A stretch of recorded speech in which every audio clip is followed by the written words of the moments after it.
All right, we're going to talk a bunch of Arizona football today, evaluate how the newcomers are looking, and then also a little bit of a look ahead to Cal. Let's get started here on Locked On Wildcats. You are Locked On Wildcats, your daily podcast on the Arizona Wildcats, part of the Locked On Podcast Network, your team every day.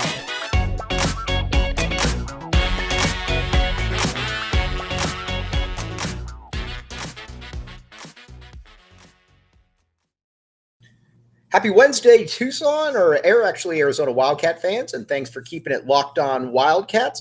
I am your host, Mike Luke. All right, we've got a lot to get to this show, but the first thing I wanted to talk about too, again, was a little bit of talk about the newcomers that have come into Arizona and have been able to really make an impression here. Now, one thing I will say though is that it's hard to bank on a recruiting class coming in and being able to make a huge contribution immediately. But that's what's happened in this recruiting class right here. And honestly, you don't really see this much. And I think what's impressive about where we're at right now is that everybody's talking about Jayden de Laura, and rightfully so. But where has some of these other instant impact guys been? Where are they at right now? That's where we're going to talk about. And first, a guy that I think has been a little bit overlooked during all of this is let's be honest here, Jonah Coleman. I loved Jonah Coleman coming into the season. I thought Jonah Coleman was going to be a really good player for them, but I thought it was going to take a little bit of time. It hasn't taken time. And honestly, when you watch Jonah Coleman, you see a guy that is going to be you watch him and he runs hard. And not only does he run hard, he's got a little bit of an instinct to him. And I think what's impressive about that is that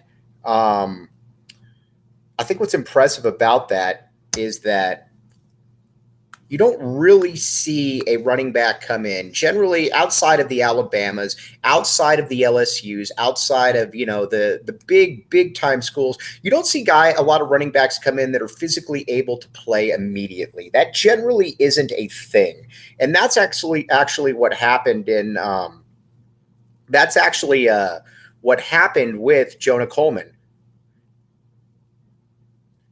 When he came in here, I think a lot of people thought, okay, he's going to get some carries. He'll be able to do some things, but it's gone way beyond that with him at this point. And I kind of wonder, and I was looking at some people in the press box, I kind of think to myself that this is a guy that it wouldn't surprise me if he ended up getting 10 to 15 to 18 carries per game, something like that. That's kind of where I think we're at right now when it comes to Jonah Coleman.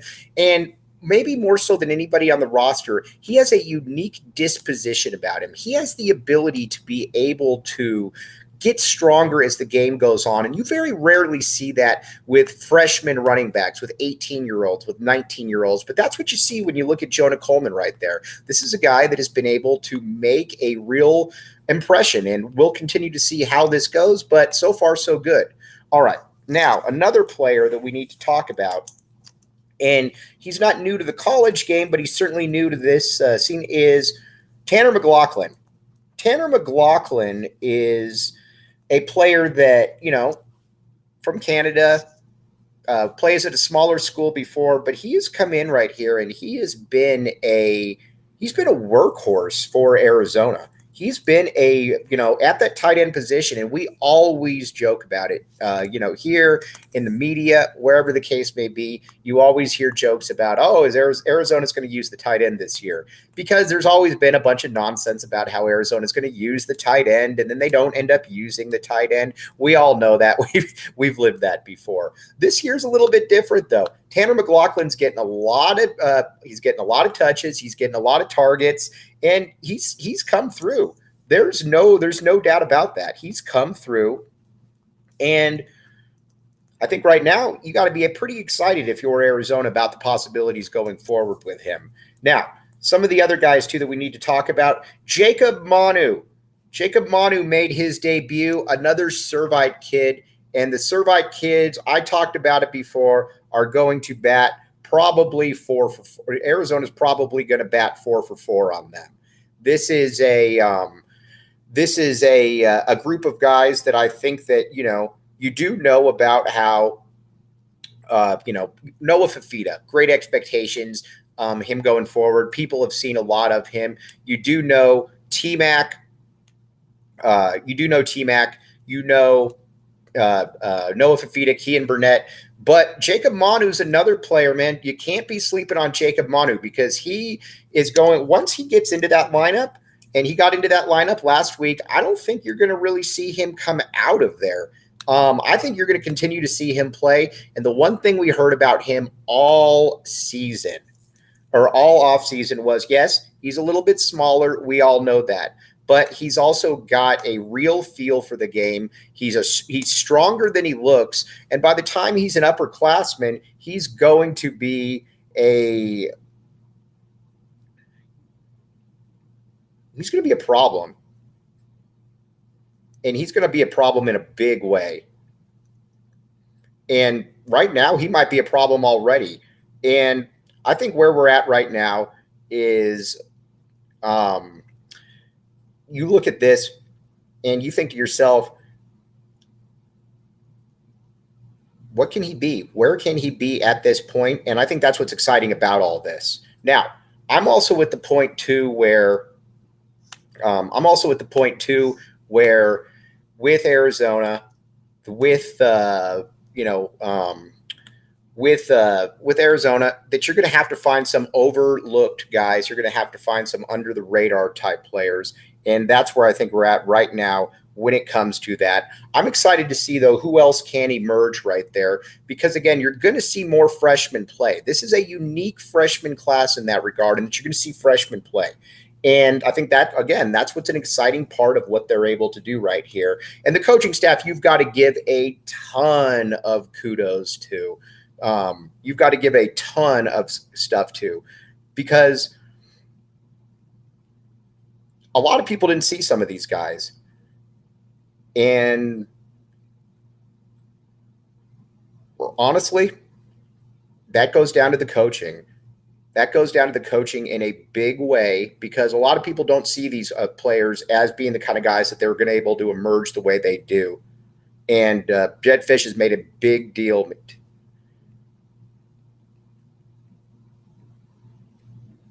Now, where are we at now on the defensive side as far as some of these overlooked players?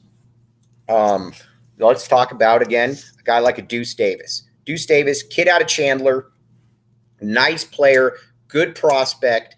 And the only thing with Deuce is he's just got to continue to get a little bit bigger. But I think that you can see that at this stage in the game, he's going to be able to get there. Isaiah Johnson, I think, is another player to definitely keep an eye on. In-state kids, though, that Arizona is very big on, very keen on. And the entire recruiting philosophy, which we're going to get to in just a second, is based off a lot of that. And with no further ado, why don't we talk a little bit of Arizona football recruiting? Now, this segment is brought to you by LinkedIn. As you all know, LinkedIn is a place where 60 million people have gotten their either their jobs, or people from there have tapped in and gotten jobs because of LinkedIn. LinkedIn's big time. I know people that have gotten jobs through LinkedIn. You know people. Check it out right now. LinkedIn Jobs. They get the applicants you need for free. And again, linkedin.com/LockedOnCollege. Okay. Now, as far as recruiting goes with Arizona, right now, this is not the recruiting class. It's at least as stars wise that it was last year at this point. I'm not breaking any news right there, but this is a class also that is going to have a lot of high upside potential to it. If you remember, At this time last year, Jedd Fisch also talked about, if we're going to miss with bigger kids. And that's what they're doing. A lot of these guys that Arizona's getting are bigger kids. And, some of them might not hit. But if you're going to miss on some kids, you got to miss on kids that are going to be large. One thing about that North Dakota State game is that those kids out there for North Dakota State were big. And, again, I'm not really breaking any news right here, but those kids, Arizona's got to continue to get bigger in the trenches. I don't think there's any doubt about that. They were able to do a better job against North Dakota State, but you've got to continue to get bigger because right now you're still not where you need to be when it comes to that part of the game. But Arizona will get there. But the recruiting, from a recruiting perspective, in state, you're trying to make those moves. You got a Genesis Smith out of Chandler. And he, again, probably a little bit underrated. He's about 6'3", but again, bigger kid. They're trying to get Trey Spivey, who is basically kind of a 4-star, high 3, low 4-star type wide receiver out of the Phoenix area. But Jedd Fisch is going to try to make inroads big time in Phoenix, and I think that that's certainly the case. Now, where I'm also at is when it comes to Arizona recruiting, I trust Jedd Fisch. I don't really care necessarily about the rankings at this time. He's found too many guys, too many players that I didn't know who they were, that a lot of people looked at and just said to themselves, huh? And he's been able to get them to come in and to be contributors immediately. That's what's exciting about all of this right here. Now, one thing that he's always going to do, he's always going to make California. That's going to be kind of the bread and butter right there. And honestly, California should be the bread and butter, to be honest with you, because, you watch it, you look at his connections, you look at what he's been able to do. And so far, well, let's talk the Servite kids for a second. Noah Fafeta, when he hits the field, is probably going to be a hit. I could be wrong on that, but I would be pretty surprised if Noah Fafeta is not a game changer at some point. I know that he's small. I don't care. You watch him play. You watch his arm. You watch his movements. There's something big time feel. There's a big time feel to him. T-Mac's already starting as a freshman. He might not be dominating games the way people thought he would, but you can tell that he's very good.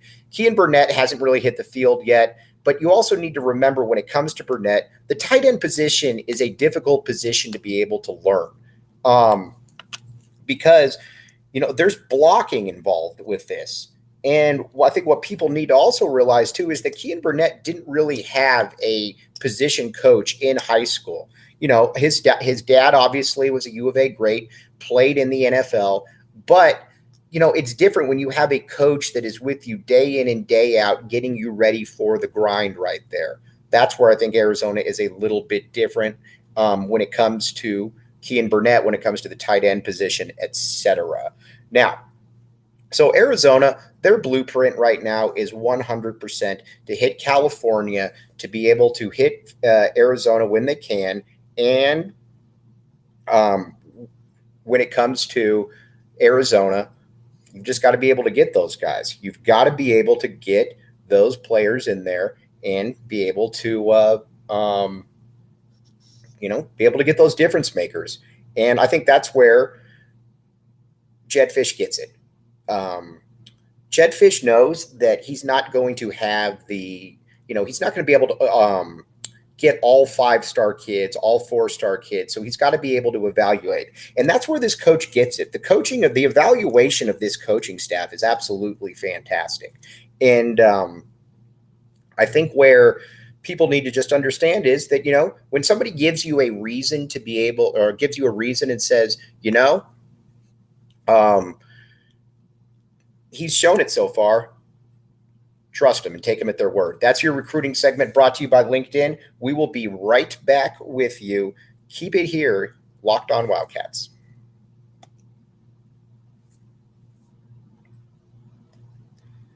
Thanks for keeping it Locked On Wildcats. I am your host, Mike Luke. All right, now, this segment is brought to you by BetOnline. You need to remember with BetOnline is the easiest sports book to navigate going right now. There's no confusing, there's no so many people look at sports betting sites and they're like, that looks confusing to me, or I'm not really keen on this, I'm not really keen on that.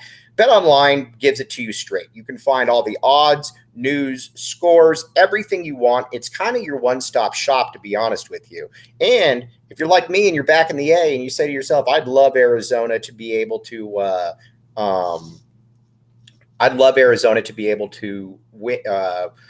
go over whatever the line is, that's where you check in. That's where you check out BetOnline, BetOnline Sportsbook, the only place that you need to be. Now, speaking of which, I think Vegas is a little bit still behind the curve when it comes to Arizona. I really do. You looked at it and, obviously they were a 6.5-point underdog to San Diego State, blasted San Diego State. The spread was probably about right against Mississippi State. You do need to remember, though, and I always tell people this, Arizona didn't play a good game, and it was a one-possession game with Arizona driving late in the third. So the margin for error there is definitely improved. I don't think there's any doubt about that. But, there are other little bets that you can look at and say, that's where I think you should be. I think that Arizona, I think they're going to win this week against Cal. Now, you could say to yourself, I don't really think this Mike Luke knows what he's talking about. Fine, go to BetOnline and bet against what I'm saying. But I do think that Arizona is going to win this week. Now, looking at Cal's an interesting situation because Justin Wilcox is a solid coach. I don't know many people that know Justin Wilcox or know of Justin Wilcox who aren't impressed by what he's been able to do during his time at California. But the problem with California is you're always going to be somewhat limited in what you can do because it's not exactly a school that really values athletics. I don't think that anybody's surprised by that. But not only does it not value athletics, you can get players there, but it's just if you don't value athletics, if you don't have the administration behind you, that's always going to be a problem. And I think people need to remember that. But Arizona, I think, has talent that is every bit on par with Cal. I like Arizona's passing attack more. I like the momentum that they're coming in with. I think Arizona's going to win this game. Also, the fact that it's a 2:30 kickoff, I think, is also really, really nice. So keep that in mind. Take that for what it's worth. We're going to be right back with you. Again, check out the BetOnline Sportsbook, only place to be. Thanks for keeping it locked on, Wildcats. I am your host, Mike Luke. Okay, now, I want to send a little bit of a message about what Jedd Fisch is, or what Jedd Fisch. When Fisch came in here, he said a lot of the things that a lot of the coaches do. Nobody's going to outwork us. We're going to play incredibly hard out there, all of that stuff. It all sounded great, and it looked genuine. But as Arizona football fans, we've also seen other coaches do this. We've seen Rich Rod do this. We've seen other coaches who say, nobody will outwork me. Nobody will do this. Nobody will do that. And then you find out you are getting outworked. You're not really recruiting, all that stuff. That hasn't happened with Jedd Fisch. Everything Jedd Fisch said that, we will work tirelessly on the recruiting trail. Check. We will rebuild the bridges with the alumni and the fans. Check. And we're going to do things the right way. Check. And now you see the wins starting to come. Now, again, it's only 2 wins. Totally get that. But going into this year, when you had about a 3-win expectation over under, and you're looking now and saying, man, maybe we can get 5 or 6 wins out of that. That's on Jedd Fisch because of what he's been able to do. And Dave Hickey said from the beginning they were going to strip things down and they were going to start it all from scratch. And that's what they did. And they got a guy that absolutely embraced the grind. The thing about being at Arizona is you have to embrace the grind. If you don't embrace the grind, then you're probably not going to win here because you don't have the built-in advantages that some other schools do. You've got to be able to put together an energetic staff. You've got to be able to put together guys that are all headed in the right direction. And Jedd Fisch was able to do that. So, again, tip of the cap. Who knows exactly where this thing ends, but everything Jedd Fisch said so far has turned out to be true. And as an Arizona alum and Arizona fan, I couldn't be happier with how things are going, mainly just because we've seen in the past when guys don't do it the right way and what happens. Jedd Fisch is doing this all the right way. So, again, a big tip of the cap. We'll be back with you tomorrow. Going to start giving you some predictions, see what everybody's saying. But, again, everybody, midweek, Have a great rest of your Wednesday, as always. We will be back with you tomorrow, and thanks for keeping it locked on Wildcat.